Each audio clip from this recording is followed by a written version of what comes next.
Assalamualaikum warahmatullahi wabarakatuh. Wahai saudaraku yang dimuliakan Allah dimanapun antum berada. Era saat ini banyak terjadi musibah, bencana, virus, penyakit. Itu seakan-akan kita dalam gemblengan kawah Candra di muka.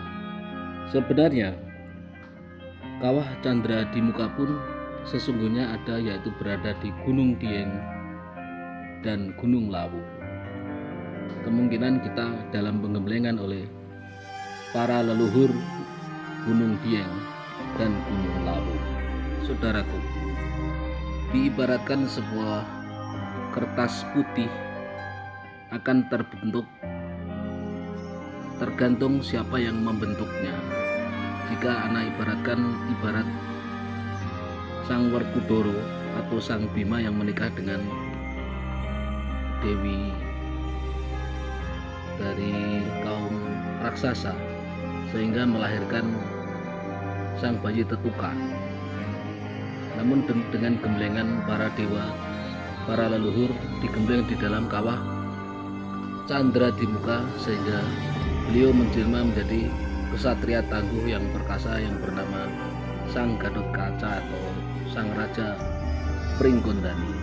Saudaraku, di dalam gemblengannya bayi Tetuka atau Sang Kesatria Gatotkaca dalam melaksanakan penggemblengannya di kawah Candra di muka,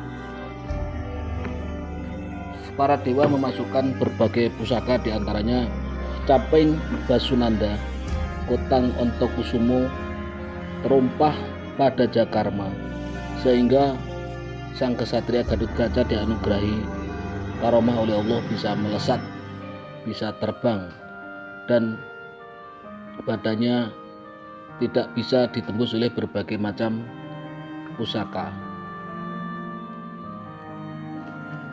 Waktu bayi Tetuka atau yang sudah waktu dewasa menjadi Sang Gatotkaca, waktu dilahirkan itu pusarnya tidak bisa dipotong, hanya bisa dipotong dengan sarung keris Kontawijaya, yang mana dilakukan pemotongan itu oleh pamannya yaitu Sang Arjuna.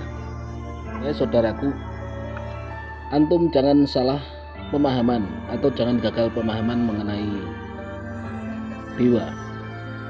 Ana memang harus menceritakan semua ajaran, semua agama, karena itu tugas Ana. Untuk siapa yang memberikan tugas tidak Ana ceritakan, intinya dari Allah Subhanahu wa taala lewat perantara yang menyampaikan ke Ana. Dewa itu adalah bahasa Sanepan atau Sanepo, yang artinya adalah kebajikan, sedangkan ambisi itu juga Sanepan atau nafsu atau angkara. Itu diibaratkan oleh bahasa pewayangan, yaitu dengan wujud raksasa atau buto, itu merupakan ambisi. Jadi semua itu merupakan penafsiran secara tersirat. Dalam memandang sesuatu, kita janganlah memandang secara tersurat, namun kita harus melihat secara tersirat, harus kita jangan hanya ditafsirkan, namun harus kita takwilkan. Banyak keilmuan yang harus kita takwilkan dan harus kita lihat asbabun nuzul ibarat dalam ayat, yaitu latar belakangnya apa. Kalau hadis asbabul murudnya bagaimana. Jangan kita telan mentah-mentah, karena ilmu yang disampaikan Rasulullah itu yang untuk orang umum 75%, yang 15% adalah ilmu-ilmu ma'rifatullah untuk pondasi-pondasi tertentu yang sudah mencapai tingkatan di sana. Karena kalau disampaikan semua disamaratakan, maka akan memunculkan penafsiran yang berbeda, karena pondasi-pondasi sahabat beliau waktu itu pun berbeda-beda sesuai dengan pemahaman yang diterimanya. Paham tuh? Wahai saudaraku, tatkala kita mampu mengalahkan berbagai ambisi, angkara, nafsu, dan segala macam kejelekan, maka kita akan menjelma menjadi kesatria Gatotkaca yang gagah perkasa, akan mempunyai jiwa yang welas asih, berbudi yang luhur. Wahai saudaraku, pada sore hari ini satu pesan ana buat antum, agar jangan memandang sebelah mata terhadap cerita pewayangan, karena semua cerita dalam pewayangan itu adalah sanipan cerita kehidupan yang nyata, yang sesungguhnya. Jika kita menelaah, kita mengkaji, mau membedahnya, menanggalkan ego kita, maka kita akan dapat mengambil berbagai manfaat di dalamnya yang merupakan itu adalah ilmu filsafat atau ilmu hakikat hidup, ilmu kewalian, yang mana waktu itu supaya gampang diterima oleh masyarakat waktu itu, yang mana para leluhur, para wali-wali menyampaikannya dengan bahasa-bahasa yang gampang diterima mereka sesuai dengan adat-adat yang berlaku di lingkungan tersebut.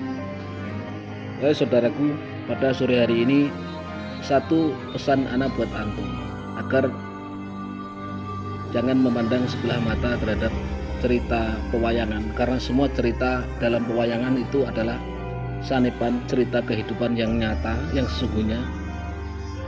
Jika kita menelaah, kita mengkaji, mau membedahnya, menanggalkan ego kita, maka kita akan dapat mengambil berbagai manfaat di dalamnya yang merupakan itu adalah ilmu filsafat atau ilmu hakikat hidup, ilmu kewalian, yang mana waktu itu supaya gampang diterima oleh masyarakat waktu itu, yang mana para leluhur, para wali-wali menyampaikannya dengan bahasa-bahasa yang gampang diterima mereka sesuai dengan adat-adat yang berlaku di lingkungan tersebut.